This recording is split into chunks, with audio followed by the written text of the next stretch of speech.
Kasih karunia dan damai sejahtera dari Allah Bapa kita dan dari anaknya Tuhan Yesus Kristus menyertai kamu sekalian. Amin. Shalom, saudara-saudari sahabatku yang terkasih di dalam nama Tuhan Yesus. Firman Tuhan yang menyapa kita di awal minggu ini, hari Senin, tanggal 8 Desember 2025, tertulis di dalam Injil Lukas pasal 11 ayat 10. Mari sahabatku, kita simak dan renungkan firman Tuhan yang menjadi kekuatan dan inspirasi untuk menjalani hari ini. Demikian. Karena setiap orang yang meminta menerima, dan setiap orang yang mencari mendapat, dan setiap orang yang mengetok, baginya pintu dibukakan.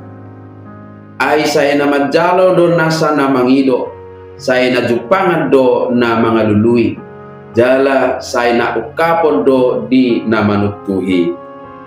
Demikian firman Tuhan. Saudara-saudariku, sahabatku semua di dalam nama Tuhan Yesus, pada salah satu bagian pengajarannya dalam khotbah di bukit, Yesus mendorong setiap orang percaya kepadanya untuk bertekun di dalam doa.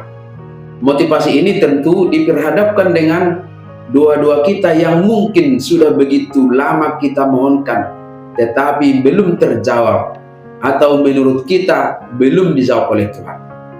Lalu muncul pertanyaan, apakah memang ada doa yang tidak dijawab oleh Tuhan?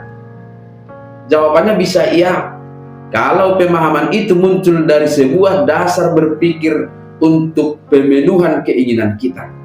Karena tanpa sadar, memang kita sering berdoa dan berharap semua keinginan kita dipenuhi oleh Tuhan. Akhirnya kita menyimpulkan doa kita ada yang tidak dijawab.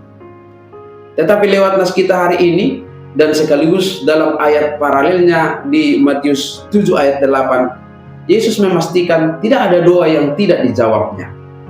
Mari kita baca dan simak sekali lagi nas ini. Karena setiap orang yang meminta menerima, dan setiap orang yang mencari mendapat, dan setiap orang yang mengetok, baginya pintu dibukakan. Dipastikan bahwa doa kita akan selalu dijawab. Tetapi dasar berdoa kita harus kita geser dari sekedar pemenuhan keinginan kita kepada pemenuhan kehendak Tuhan Allah.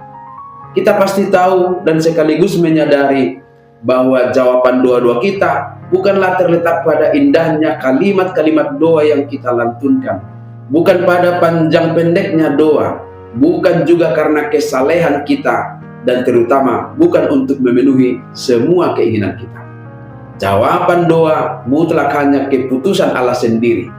Oleh karena itulah, Yesus selalu mengajarkan bahwa imanlah satu-satunya penopang dan yang menjadi media pertimbangan bagi Allah untuk menjawab doa-doa kita.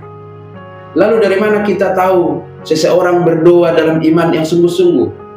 Nas kita ini menjawab bahwa orang yang sungguh-sungguh berdoa dalam iman akan melakukannya dalam tindakan yang dilakukan terus-menerus. Terus-menerus meminta, terus-menerus mencari, terus-menerus mengetok. Berdoa terus tanpa bosan-bosannya. Terus-menerus meminta itu dilakukan pasti karena menyadari bahwa Tuhan kita adalah Allah yang penuh anugerah kasih setia. Terus-menerus mencari menunjukkan permohonan yang sungguh-sungguh disertai dengan usaha dan kerja keras dalam kehendak Tuhan. Terus-menerus mengetok menunjukkan adanya ketekunan dalam menghampiri Allah sekalipun ia tidak dengan segera memberikannya. Jawaban doa itu mutlak, yaitu pasti dijawab. Hanya saja jawaban doa itu bukan untuk menuruti kehendak manusia, melainkan kehendak Bapa di sorga.